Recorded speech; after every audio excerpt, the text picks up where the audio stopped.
अस्सलाम वालेकुम। मैं हैदर अली बिजरानी आज कुर्दिस्तान पे बात करूंगा और उसके साथ साथ जो कुर्दिश मूवमेंट चल रही है कुर्दिस्तान के लिए उस पे भी हिस्टोरिकल एस्पेक्ट से बात करूंगा। सबसे पहले मैं लेक्चर इस मैप से स्टार्ट कर रहा हूं।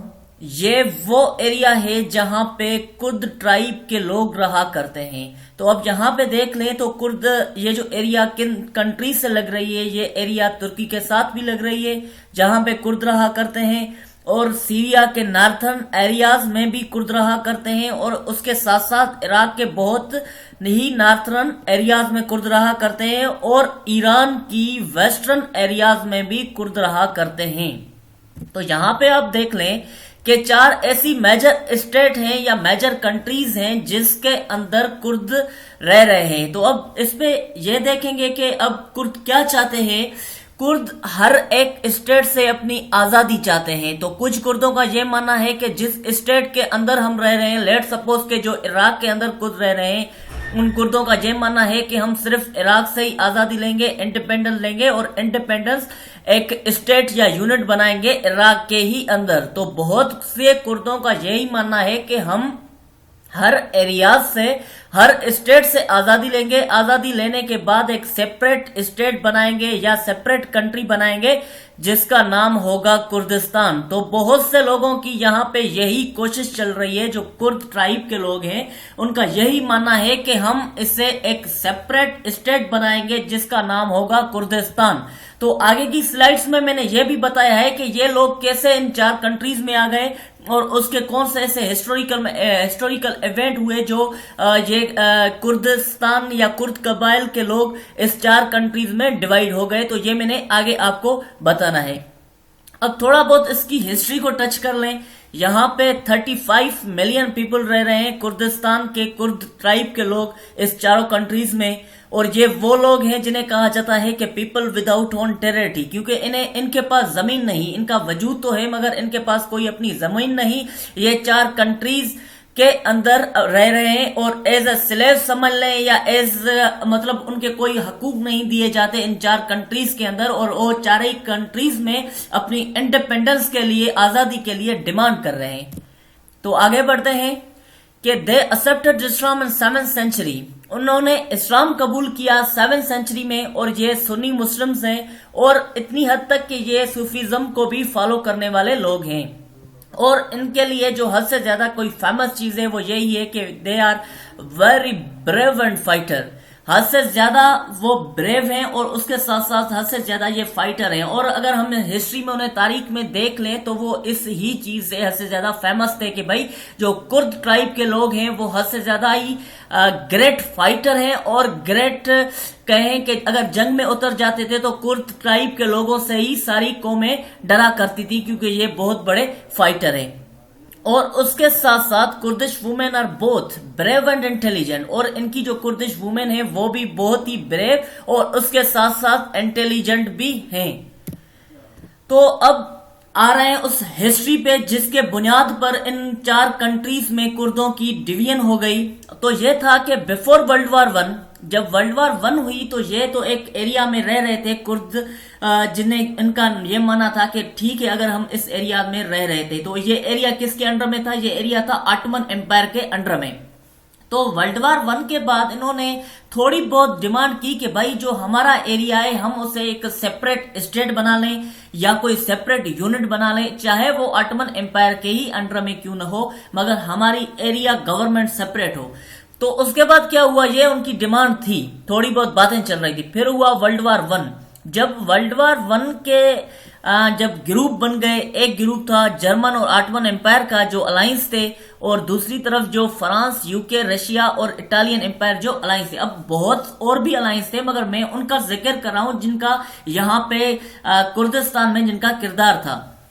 तो अब जब वर्ल्ड वॉर 1 खत्म होने को आई, जब फ्रांस को, यूनाइटेड किंगडम को, रशिया और इटली को ये पता चला कि हम जीत रहे हैं, विक्ट्री कर रहे हैं जर्मन और ऑटोमन एम्पायर के दरमियान के ऊपर, तो उन्होंने क्या किया, इन 4 कंट्रीज ने इनने एक एग्रीमेंट किया जिसे कहा जाता है हिस्ट्री में साइक्स पिकोट एग्रीमेंट, 1916 में हुआ।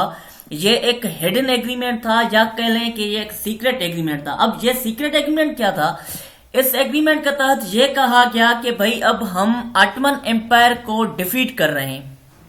अब हम जैसे ही इन ग्रुप ए के जो कंट्रीज हैं उन्हें हम डिफीट कर रहे हैं, उसके बाद क्या करेंगे, हम ऑटोमन एम्पायर को भी डिवाइड करेंगे, क्योंकि ऑटोमन एम्पायर के अंदर बहुत सी कंट्रीज आ रही थी, बहुत सी स्टेट आ रही थी, जैसे इराक था और बहुत सी कंट्रीज थी ऑटोमन एम्पायर के। तो उन्होंने कहा कि भाई हम ऑटोमन एम्पायर को डिवीजन करके कुछ कंट्रीज पे फ्रांस को कहा कि को आप उन पे कब्जा कर लें, कुछ कंट्रीज यूके को दिए गए और कुछ कंट्री रशिया और इटालियन एम्पायर को भी दिए गए कि उसके बाद हम ये कंट्रीज की डिवीजन करेंगे, उनमें हम अपना रूल, अपनी गवर्नमेंट चलाएंगे। तो ये था साइक्स-पिकोट एग्रीमेंट जो किया गया हिडन एग्रीमेंट के वर्ल्ड वार 1 के खत्म होने के बाद हम ऐसे करेंगे। तो उसके बाद यूके को कौन सी कंट्रीज दी गई?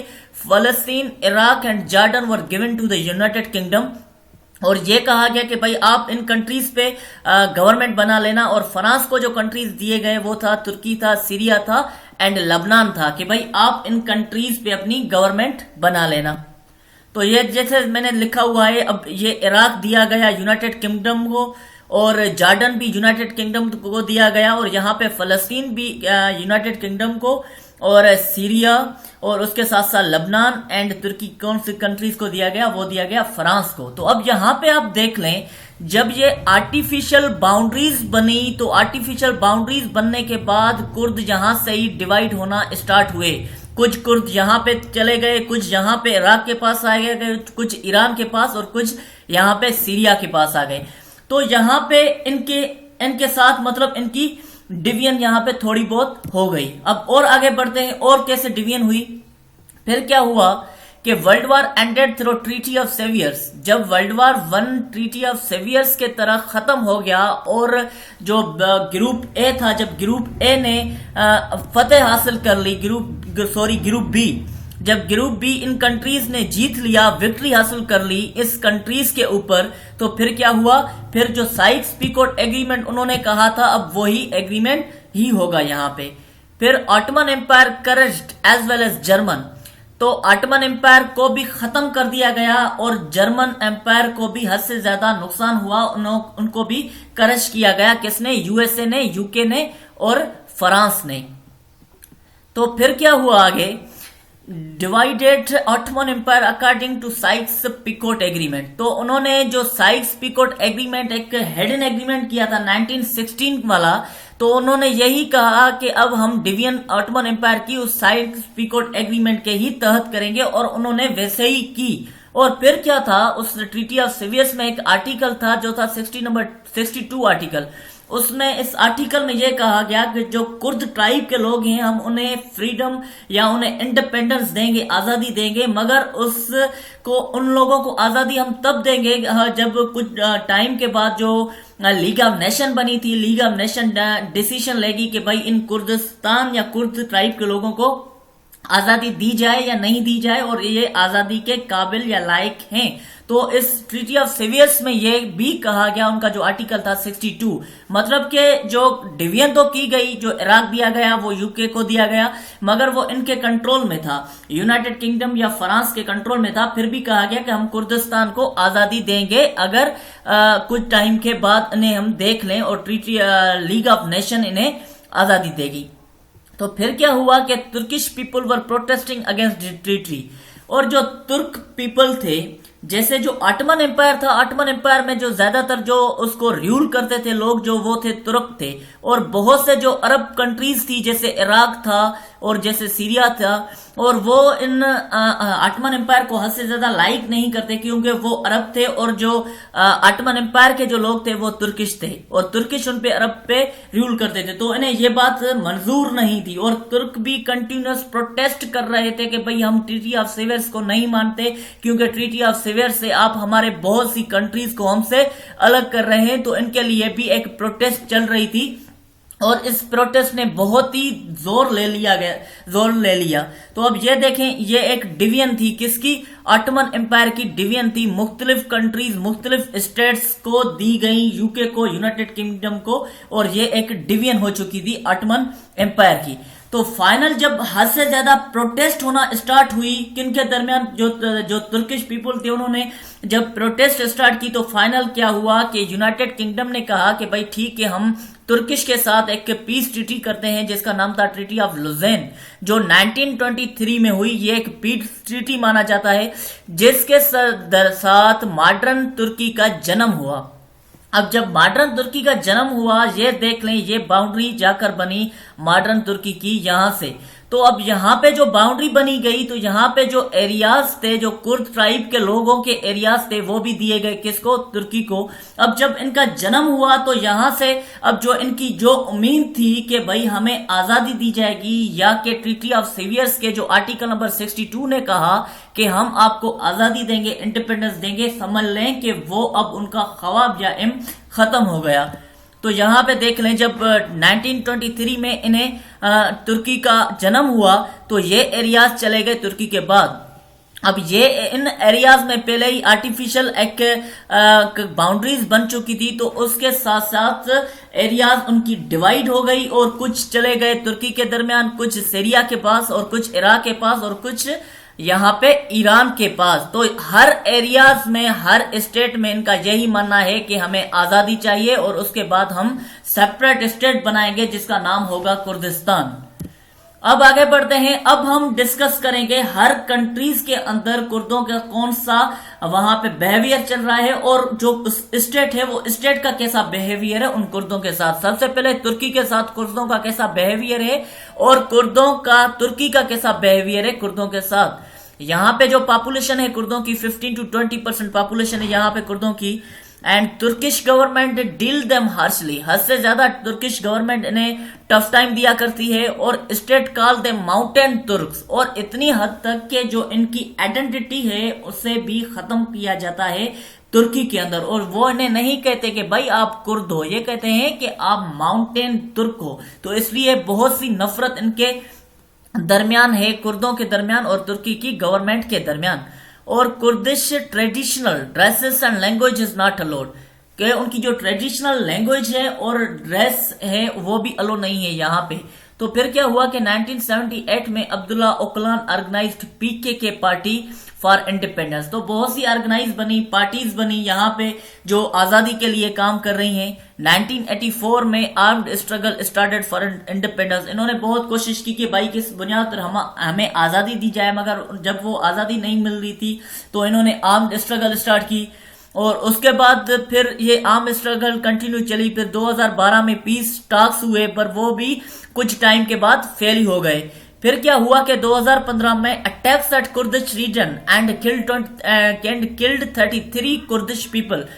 तो एक अटैक हुआ कुर्दिश रीजन में जिनमें 33 जो कुर्दिश पीपल थे और उनमें से कुछ उनके लीडर भी थे जिन्हें कत्ल कर दिया गया। तो उसके बाद क्या हुआ, वार ब्रेकआउट हुई। और जैसे ही वार ब्रेकआउट हुई उसके बाद 2016 में बम ब्लास्ट इन अंकारा।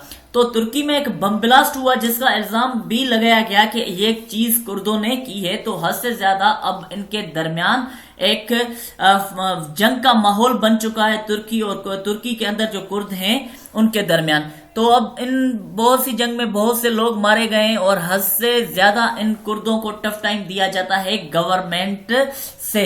तो यह था तुर्की के अंदर कुर्दों की जो बिहेवियर चल रहा है। अब देखेंगे कि सीरिया के अंदर कुर्दों के साथ कैसे सीरियन गवर्नमेंट डील करती है। तो यहाँ पे 7 to 9% पॉपुलेशन है इनकी, और यहाँ पे भी इन्होंने हद से ज्यादा सफर हुए हैं। और 3 lakh people have denied to give citizenship. और यहाँ पे तो ये हालत बन चुकी है कि 3 लाख ऐसे लोग हैं जो कुर्द ट्राइब्स के, उन्हें ये माना जाता है कि भाई आप तो यहाँ के हैं ही नहीं, तो हम आपको कैसे सिटीजनशिप देंगे, कैसे हम आपको मेंबर कहलाएंगे अपनी सीरियन गवर्नमेंट का। तो उन्हें कहा जाता है आप यहाँ के हैं ही नहीं, हमसे यहाँ से चले जाएं। और फिर 1960 में ये हुआ कि Syrian government wanted to replace Kurds region with Arab. जैसे मैंने बता दिया था पहले कि सीरिया में, और सीरिया जो इराक कंट्रीज हैं वो अरब कंट्रीज हैं। तो इनका यह मानना था कि जहां पे कुर्द रह रहे हैं, हम किसी भी बुनियाद पर वहां पे कुर्दों की एरियाज को रिप्लेस कर लें अरबों से। तो ये भी एक हद से ज्यादा टफ टाइम था कुर्दों के लिए और उनके दरमियान, और बहुत क्लेशेस हुए। और जब अरब स्प्रिंग हुई तो अरब स्प्रिंग के दरमियान 2012 में 11 में जब अरब स्प्रिंग हुई, अरब स्प्रिंग के जब गवर्नमेंट और बहुत से सीरियन अब बशर अल असद के खिलाफ जब लोग खड़े हो गए तो फिर कुछ प्रॉफिट मिला इन कुर्दों को कि उन्होंने एक एटोनॉमस गवर्नमेंट बना ली, या ऐसे समझ लें कि एक एटोनॉमस एक फ्रीडम यूनिट बना लिया सीरिया के अंदर, जो यहाँ पे काम कर रहे हैं, तो काम कर रहे हैं सीरिया के अंदर। तो ये था सीरिया। अब देखेंगे ईरान और कुर्दिस्तान, कुर्द लोगों को, तो यहाँ पे भी इनकी 9% पॉपुलेशन है। और यहाँ पे आप पहला पॉइंट ये देख लें कि जो ईरानी ट्राइब के ईरानी हैं वो शियाज कम्युनिटी या शियाज मुस्लिम है और कुर्द हैं सुन्नी मुस्लिम, तो इसलिए इनके दरमियान तो बहुत हिस्ट्री से क्लैशेस चल रहे हैं, तो यहाँ पे भी इनको टफ टाइम दिया जाता है। और वर्ल्ड वार 2 के दरमियान इन्होंने एक गवर्नमेंट बना दी थी, महाबादा एक सिटी है जिसके अंदर, और कुर्दों को किसने सपोर्ट की थी उस वक्त?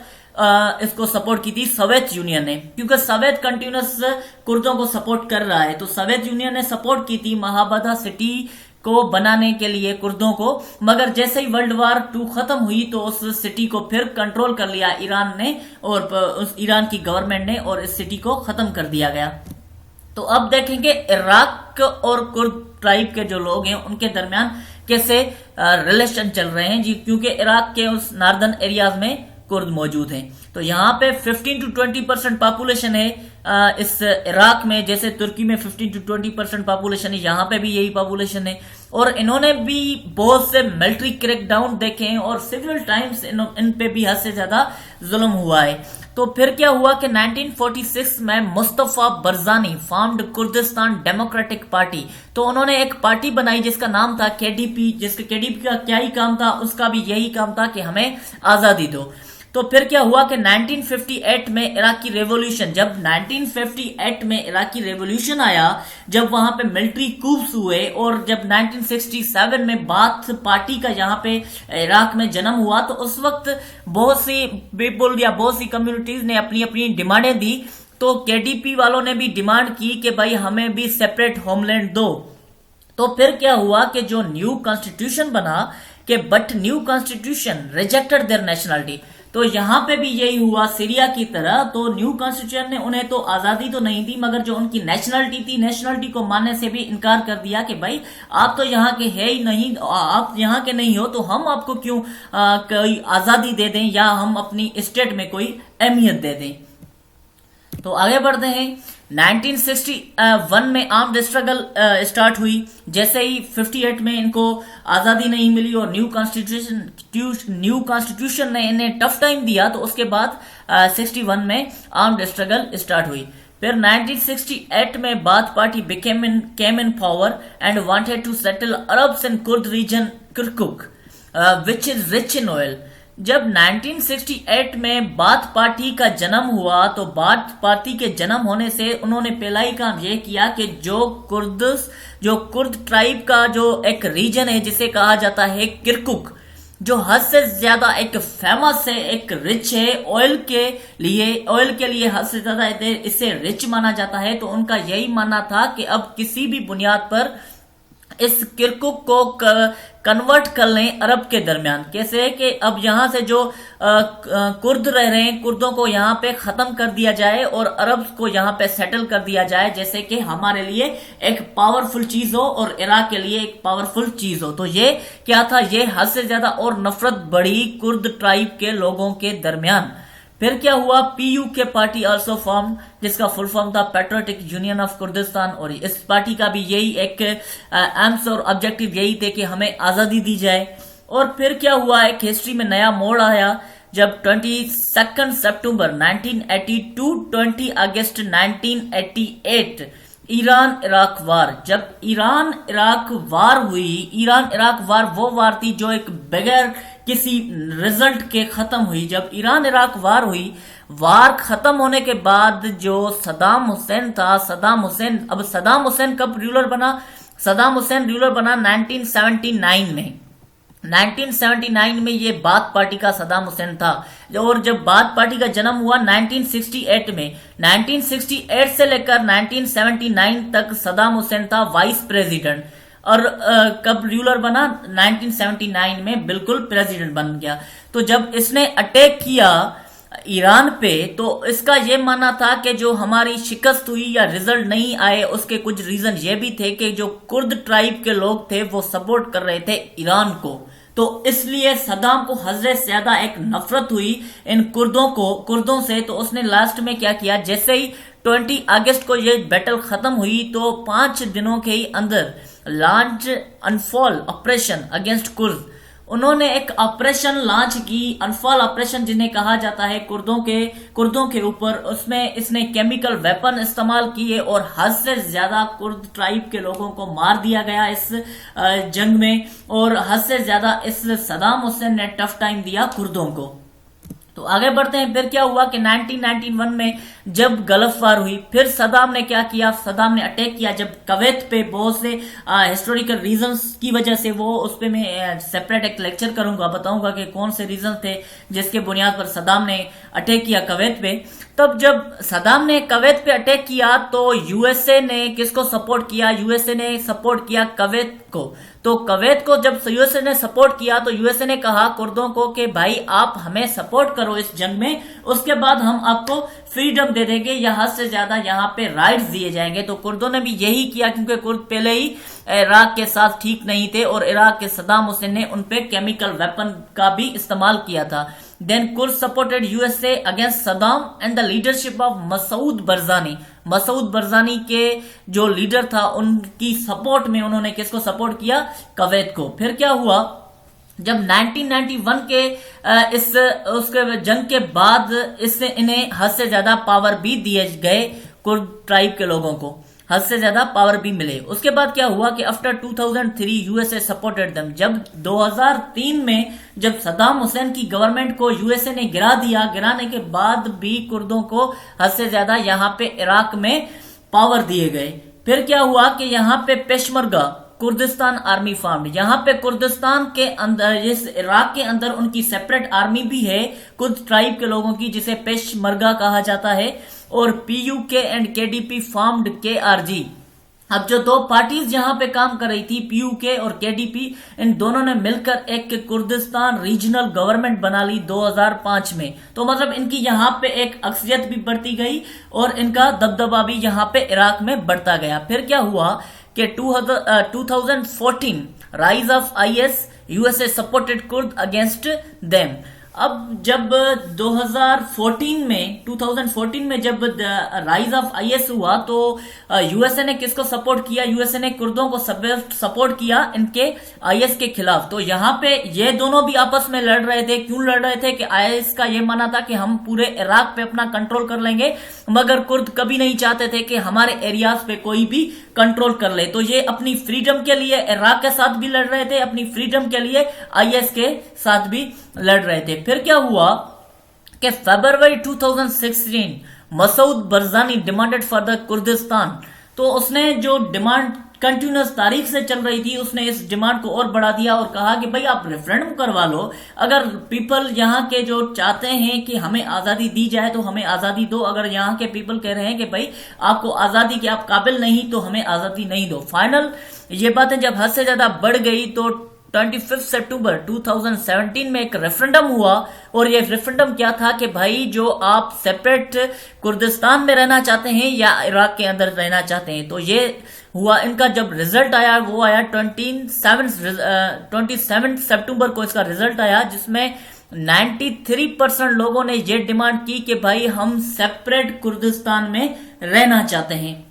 तो इस रिजल्ट आने के बाद क्या हुआ? रिजल्ट आने के बाद ईरान ने, इराक ने, सीरिया ने एंड तुर्की ने did not accept that referendum. इन चारों कंट्रीज ने इस रेफरेंडम को नहीं माना। अब यहाँ पे देख लें रेफरेंडम किस कंट्री में हुआ?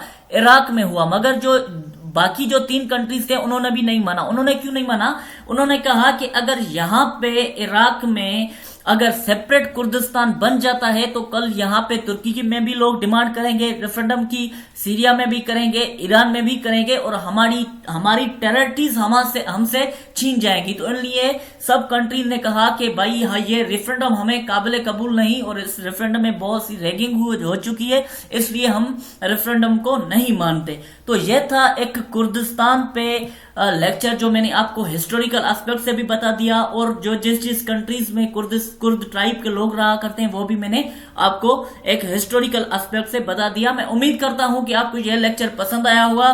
तो अगर आप कोई भी चीज ऐड करना चाहते हैं देन प्लीज वो कमेंट में आप बता दें और या ऐड करें। This was my lecture, thank you, that's all, live long Pakistan.